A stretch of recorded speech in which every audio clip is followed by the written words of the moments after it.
This is a Fox News alert. It's a sad end for the family of Jenny Lyn Watson, who went missing last week. Police in upstate New York have confirmed they found the body of the 20-year-old student who disappeared while on Thanksgiving break. But I have to report to you today that the investigation of the missing person, Jenny Lyn Watson, has turned to a criminal investigation. Approximately 10:30 this morning, our search teams discovered the body of what we believe to be Jenny Lyn Watson over behind the Clay Central Park off Wetzel Road. The criminal investigation has been ongoing throughout the last week, and with the support of the District Attorney's Office, we have arrested Stephen Piper, 21-year-old male. Stephen Piper was Watson's boyfriend of 18 months. He was arraigned on murder charges earlier this evening. Joining me now, criminal defense attorney Keith Sullivan and former prosecutor Tom Kneff.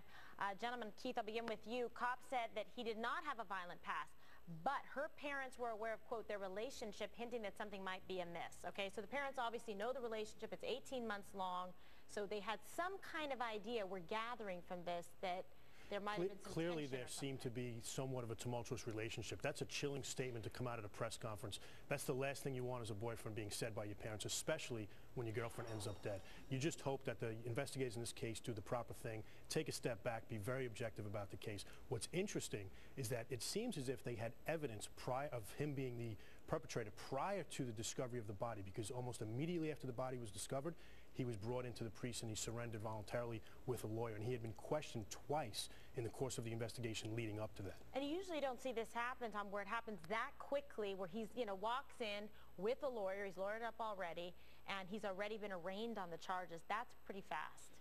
Kimberly, you have to keep in mind the age we're living in, especially with young college students, with the technology that is out there. Whenever you have a beautiful, talented young woman like we did here, immediately prosecutors, as soon as they found out that she was missing or something was amiss, they will immediately start zeroing in on social networking sites, text messages. And so much information there, right? I can assure you that within hours they were looking at Stephen Piper in this case. So probably like combing through what, like emails, guys? If you have this case, you're going to go through emails, Facebook, MySpace, text messages. Text messages, Facebook, Twitter, MySpace, email accounts, multiple email accounts.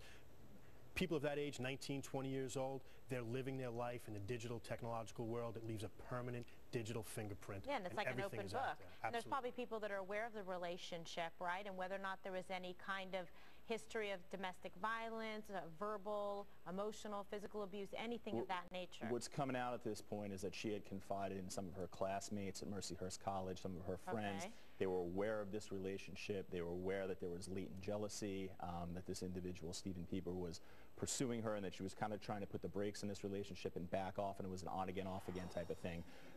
Like Keith said, given the technology that's out there, given the witnesses, they would have zeroed in on him almost immediately.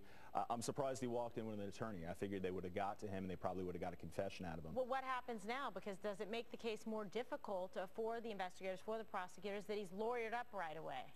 I don't think it does, Kim. In fact, I think there's going to be a lot of forensic evidence beyond the traditional forensic evidence, the DNA, the hair fibers, the rug fibers, because he took the body, it appears, to a wooded area. And you have botany forensics, which is a very specific subspecialty of forensics, where they can find microscopic pieces of trees or leaves or dirt or shrubbery that may have been in his sock and his shoes to put him at the location where the bodies were found. Absolutely. They'll examine, right, on like primary crime scene, secondary crime scene, see the body moved, what did he do, and there'll be evidence perhaps in a vehicle if he moved the body, that type of thing. The district attorney in Onondaga County, Jim Fitzpatrick, who's been around for a long time, was very sure-footed in his comments to the media. He said definitively that we are virtually certain that this poor girl never left the house alive. Right. For him to come out there and make that kind of statement this early on leads me to believe they have a lot of forensic evidence, with or without a statement, regardless of the fact that he was lawyered up. They're probably going to have a very strong case against him. And then they're going to have to see if there was any kind of premeditation involved, or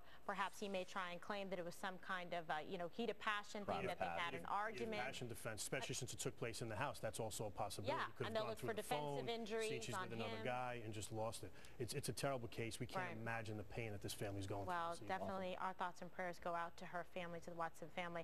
All right, gentlemen, I'll ask you to stand by. I'm going to come back to you a little bit later in the program. Because coming up, we've got the honeymoon killer is back in the States and behind bars, but will he face the death penalty?